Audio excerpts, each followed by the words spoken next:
Hello and welcome to TBC Central. My name is Nancy and I am your host for today. Today we're going to start homeless camps and it's part 1 of 3. So here's the video.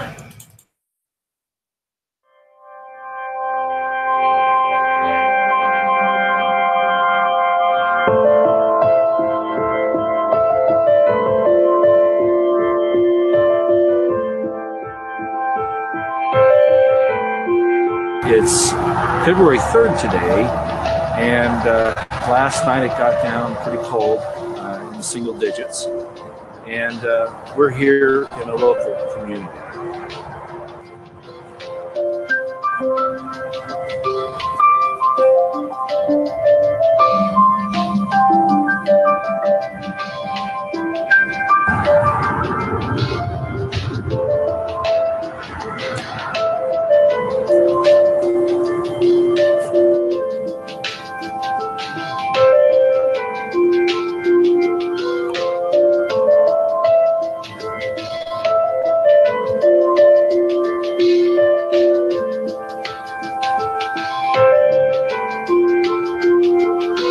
So here we are. We're at a camp here, community. It's part of the Salt Lake area. And I'm talking with Sam. And we were hoping to talk to some other people, which we've done, but a lot of them, for understandable reasons, really don't want to go on camera. And I'll explain that a little bit later. Their human dignity's been pushed down as it is, and so we understand that. Anyway, Sam was going to tell us a little bit about why they are here and what's happened to them, and he's going to tell us about some of the veterans that are here and then some of the people that are just trying to survive. So, Sam, thanks for having us. Thanks for coming by and allowing me this opportunity to express how we all feel. How did you actually end up here, and most of the people that are here, how did you know that it was here? What was it that made you come here instead of the shelter? Well, this is a known area for homeless. Oh. And several years ago, I heard on the news that they had a problem with homeless people here. And that's how I knew the homeless actually set up camps here. So this was the first place that I came to when I became homeless. How many people are in this area? And we were talking about on the other side over there too. Just this area, including that side there. Yeah. Well, we got a lady that's right here. She's new. She doesn't know anything about how to survive in a situation like this. This is her first time being homeless. This guy right here, he's a veteran. I served with him in the military. We can go and look at those a little bit later. This is my camp right here. I kind of was expecting something like this to happen to me, so I kind of bought camping gear that would help me get through the situation, because my military experience taught me how to survive in situations, in extreme situations. So that's my camp. It's the basic. How do I want to put it? The reason for shelter is for staying out of the weather, keeping dry, and keeping out of the wind. That's the basics for shelter. And you feel the military helped you do this, and yet there was a lady here that didn't have any clue, and you helped her to figure that out. So exactly. You've actually helped save lives. I would like to think so, yes. Yeah, I think that's the case. I think that's obvious. So the work was hard to find, and some things happened to you, like have happened to other people? Or? Well, because of the economy, I lost my job. Right. Because the construction industry just went all downhill. Right. And the only thing that's keeping Salt Lake afloat right now is the major project that they're doing downtown called Downtown Rising. Okay. That's what's keeping Salt Lake afloat right now in the construction industry. So there are a lot of people who are in the construction industry that are homeless as well. When you we were talking a little bit earlier about the homeless shelters and those situations opposed to coming out here, could you speak to that a little bit as to why this is actually a better situation for you and for the people that are here? Well, I've heard a lot of people talk about staying at the homeless shelters. The number one concern that I came up with was too many thefts. Because when you go to a home shelter, there's no way for you to store your stuff unless you have money to buy a storage facility. You have to keep the stuff around you all the time so that people do not steal from you. That's the major concern. And then you've got just the type of people that stay in the homeless shelters. They're drug dealers, they're drug addicts, they're alcoholics, you name it. They need to get their fix, so they steal what they can to make the money so that they can buy their drugs and alcohol. And how about the way the staff treat you? Isn't it a human dignity issue? At least out here, you're doing it on your own, and you're feeling like that you're accomplishing something. Self-sufficient, right. You're more self-sufficient out here. You depend more on yourself than anybody else. And there is an organization, Volunteers of America, the Homeless Outreach Program. Okay. They're the only ones that come around out here to help the homeless. I've gotten sleeping bags from them. I've got blankets. They give out clothing. They give out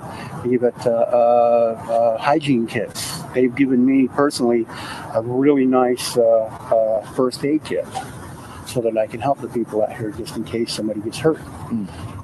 Well, why don't we do this? Why don't we go over to this other camp over here? I'll follow you over, and maybe you could tell us again how many people you have around here approximately. Okay, right here in this area, this immediate area, we've got 5. Yeah, I have 5 here. Yeah, it's including me. Okay. Okay, we've got this lady that's here. We're teaching her how to survive out here in the cold. Okay. And you can see we got snow on the ground. Yes, it's winter time. It's been getting down to close to 0 out here, and you guys are keeping warm merely with blankets and sleeping bags, and the way that you set up the tents. Yeah, these 2 people are pretty new here. He's got the experience, like I said. He's a veteran, U.S. Army. We served together back in 1980 during the Iranian hostage crisis. She lost her job a few months ago. She wasn't married. She didn't have any kids. But she's never been camping before. So she doesn't know what she's dealing with. She's scared. She doesn't know where to go. How old is she, may I ask? She's in her late 20s. Late 20s. That's a tragedy. I have a daughter in her late 20s, and I can't imagine her having to be out here. I mean, despite the fact that you're doing such a great job helping these people out, still, it's just difficult. It's not easy. It's very difficult. If you don't know what you're doing, then you could die of hypothermia out here. Right. Very easy, especially with the temperatures we've had now.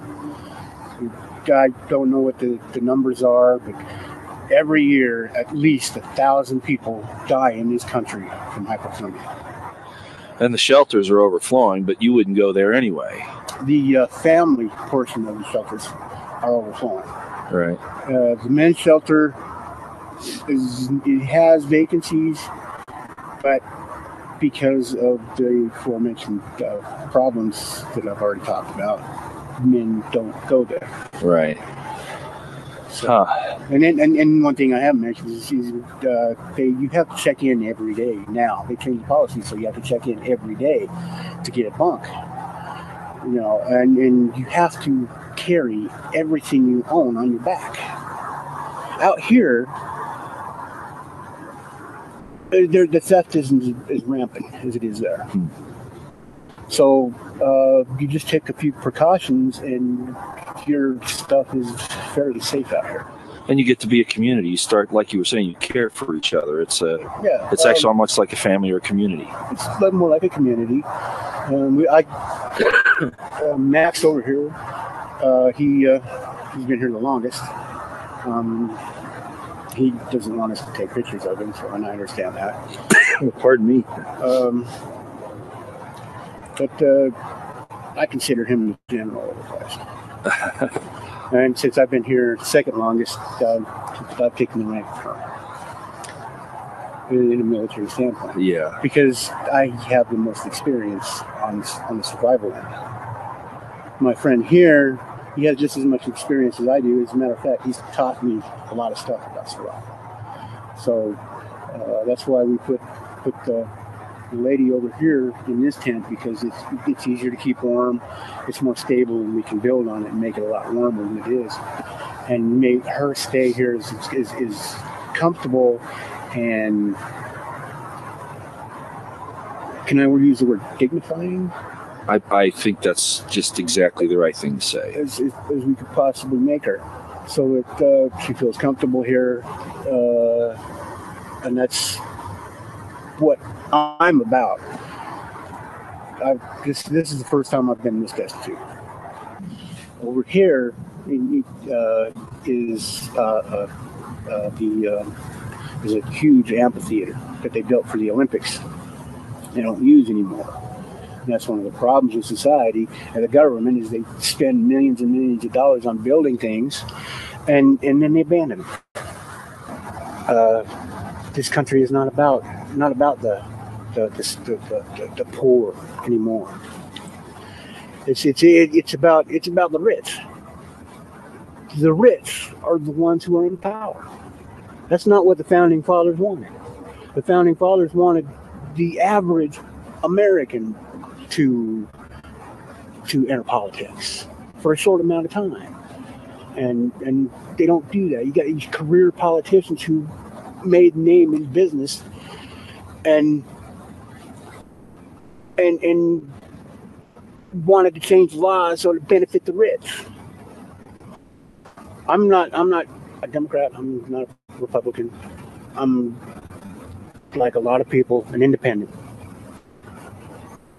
And being homeless, talking to the homeless people, you brought it home to the fact that they pass laws to benefit people who already have money to make more money. And they steal from the poor. It's kind of like the anti-Robin Hood syndrome. They steal from the poor so that the rich can line their pockets. And that's one of the reasons why the homeless, I don't have any other word for it, but hate today's government. They're trying to survive, and every time they try and get a leg up and start getting back on their feet, the government comes in and fines them, take their money away, and knocks them back off their feet. I find it interesting that we're out here and there are geese flying around, there are nests, there are animals, beavers, they're all living here, but the government won't allow people to live here. So in other words, people aren't important. Animals, God gives this earth to the beings that live here to survive, and yet they don't want us to. Mm-mm. The thing is they're going to take all this and they're going to what's the word? Improve it by putting buildings here, putting roads here. When all they're actually really doing is wasting money, and they're taking away valuable habitat for the geese that are over here. Ducks line this river. Ducks and geese are all over the place out here. You've got all kinds of wildlife. You've got whooping cranes over here. The other day, I seen a bald eagle flying overhead. They want to take the habitat away from these animals so that they can build buildings that make money. And make people more homeless. Yeah. You're out here in nature, which is the last vestige of your survival, and they want to take that away from you, which is a God-given right. Mm-hmm. Forcing because people do the people who are well off, who don't have a clue what it's like to be homeless, turn away from it because they don't want to see the pain in their eyes. They don't want to see the loss of dignity. But I'm telling you right now, if you do not lose your honor, you can always regain your dignity. One of the things that our founding fathers, when they wrote the Constitution and they debated over the Constitution, one of them said that this Constitution is for a moral people. Without morality, the Constitution is worthless. And look what has happened to this country. The morality of the country has dropped so far since World War II that we can no longer what's the word I'm searching for? Govern ourselves. The morality is pretty much gone. Say hi. I want to thank you, and we'll work together some more on this. Hopefully we can make a little difference. Sometimes a lot of little things will make a big thing. It takes a little stick to stir the pot. A little stick to stir the pot. Thanks. Thanks for coming on. Unlike the other camp, this one is really makeshift. People here are just trying to make homes in the reeds. This very tall grass, probably because it's warm and it provides a little shelter. And some of these places, they just crawl right back in and then just make their bed right in there. This one had a tarp he could use, or she. So it gets pretty destitute out here. Well, let me make this abundantly clear. You don't do this for fun. This isn't camping out for fun. This is real survival. Sometimes you lose hope.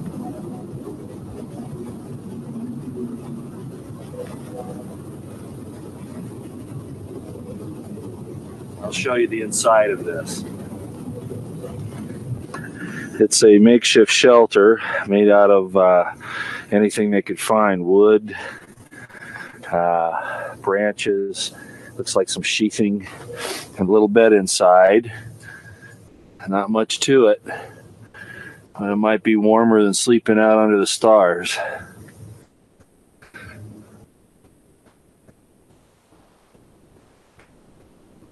So they have a dog to help protect them, which is a good thing, of course. I don't know if I should go up there, but I want to at least show you the tent. If the dog gets upset, we'll just deal with that. Hopefully he's tied up. It's a nice little doggy right there. So, we've got a little camp right here. And looks like he might be loose, which is just great. Little lean-to, small tents, nothing fancy, a few carts so they can bring stuff to their campsite, and another bike's back there. You can just barely see it. It's kind of bright yellow. So, well, they have a dog to protect them. That's probably a good thing. And I guess two couples live there in that.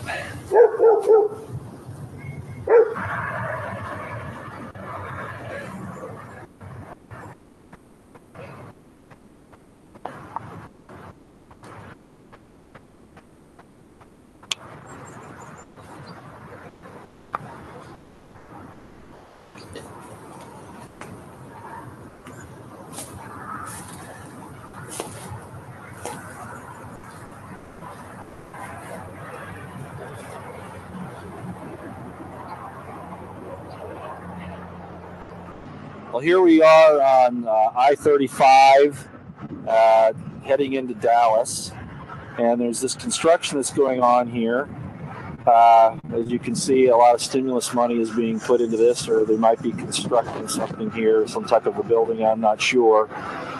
Quite a bit of money in this little area right here. And what I found here was another camp right by the road. And two gentlemen live here.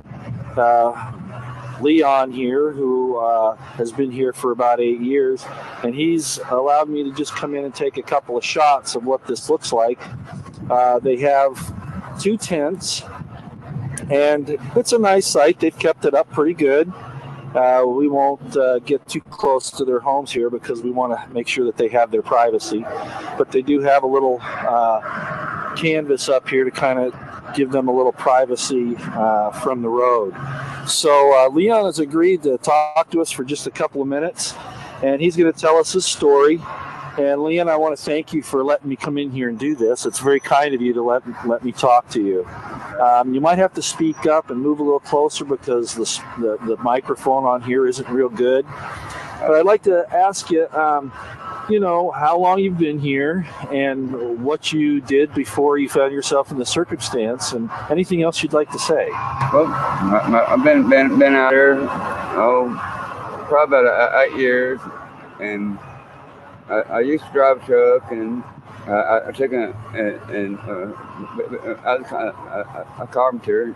I'm still looking for work, and that's mainly what I do every day. Is I go out and I try to find work, but there's no work available, it seems like, and I'm just trying to survive. That's about all I'm doing. And how long did you say you've been here? I've been out here about 8 years. About 8 years, and you were telling me that you were in construction at one time, but but you haven't been able to find work because of the political situation, because of political situation. It seems like there's other people that want to work a whole lot cheaper than what they want to pay me, but I'm just as good, if not better, than some of those people. But I don't mind. I'd work for a minimum wage. I like to find a job somewhere. Do you have? I was here when your friend was visiting you a few minutes ago. So you have a friend that comes down and obviously brings you some things from time to time. Yeah. He seems like a very good friend. How long have you known him? I've known him for about 10 years. Okay. And your other friend that stays with you here, what's his background? About the same way. And he hadn't never been a truck driver, but he's looking for work too. And he found him a little part-time job today, and so he went over to work on it today, and he might be back tonight, or maybe tomorrow before he gets back. Do you ever have any problems with like city authorities or the police or anybody coming over here and saying you can't be here, or try to get you to move or anything like that? Well, that came over and talked to us about if we see anything being stolen from anywhere, but other than telling us to move, no, they have not. Well, that's very good of them, because the weather here is pretty good. I've been to some other places where it's been really cold, and the people have nowhere else to go, and they'll tell them to move, and yet they can't go into the shelters because either the shelters are full or they just can't get their stuff back and forth. So it makes it difficult. Well, Leon, I want to thank you, and hopefully this will give you a little bit of a voice so that you can kind of tell what's been going on, and I want to thank you for your time. Well, I appreciate it, and I'm glad people like you out here that will want to help the people like me out here. And I really appreciate it. Well, we appreciate you, and God bless you, okay? God bless you too. We're outside Denton, Texas, in a park woods here. And bikes, of course, are the main means of transportation. And I've called around. Nobody seems to be home right now, but this is obviously a camp where quite a few people live. Hopefully they're doing okay. It's pretty orderly, actually. They have firewood. I guess they let them stay warm here. Temperature is about 68 degrees. And I don't know how many people live here. I called out and nobody answered, but you can kind of see from the area that it's pretty remote, even though it's right next to a city. So anyway, maybe I'll try to come back later and see if I can talk to somebody. And this is still in the same general area. There's a kind of a clearing spot here, and there's another one right there where obviously some people are living, and I'm going to try to make contact with them, see if they'll talk to me here.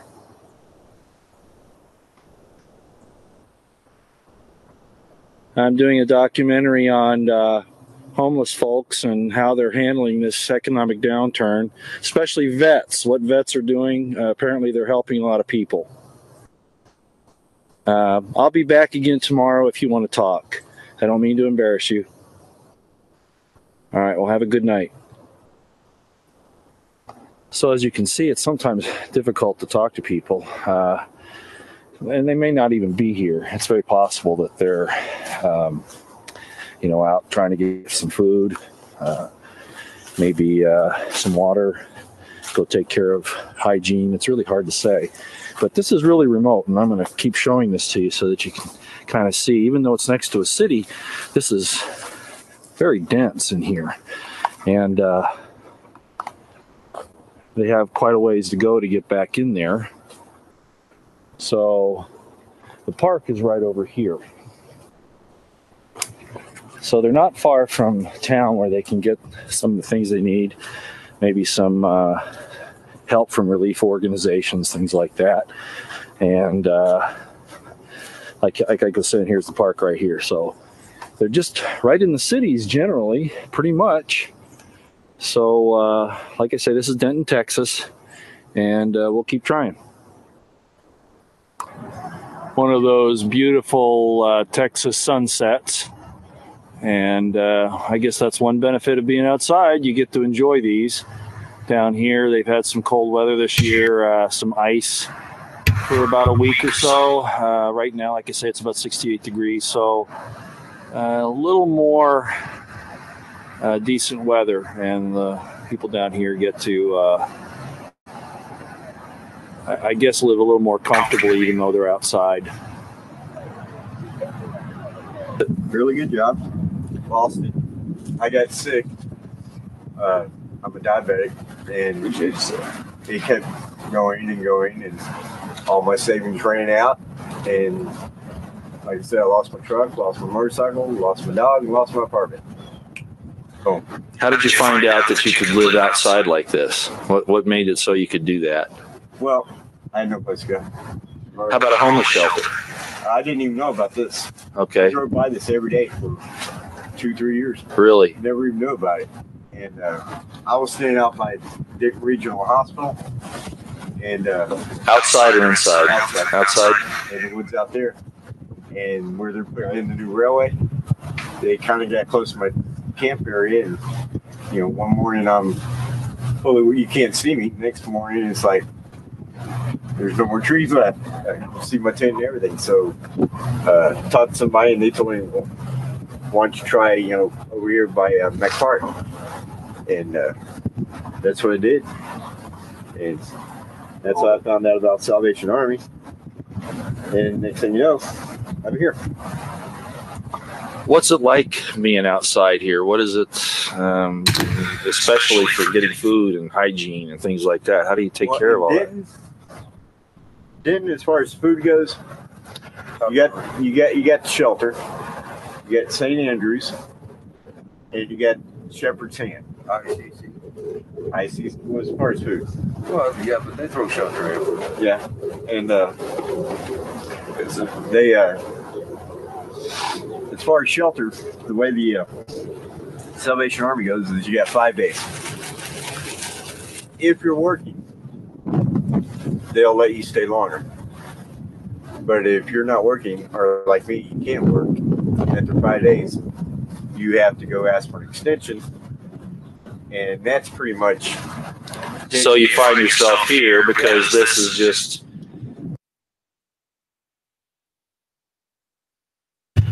Okay, we'll pick up part 2 tomorrow. I just can't imagine pretty much overnight not having a roof over my head and wondering where to get food. Kind of like have an idea. I was in circumstances before, so. But it's tough. And if you don't have any assistance or anyone to help you, it's really, really tough. So I created this channel to raise awareness for the people in need. Those people might include the homeless, runaways, people living below poverty, drug users who are trying to get clean, and even natural disasters, because that happens like instantly. You know, you can have a flood or an earthquake or something, and then all of a sudden you're without. There's numerous people in so many categories which need to be brought to the forefront. If you have what you need to be grateful, as there are many that do not have. I'm not saying that the rich should support everyone, but I want to make it clear that with proper planning, education, and help with changing mindsets, we can make a difference. We will never eradicate the poor because, believe it or not, it's a big moneymaker for the governments. Just like Big Pharma will never release all the medications or treatments that would cure so many diseases because they would lose so many major profits in doing so. My prayer for everyone is that God will provide everyone peace, love, abundance, health, happiness, and a good life. Be grateful and have a blessed day. Catch you all tomorrow. Ciao.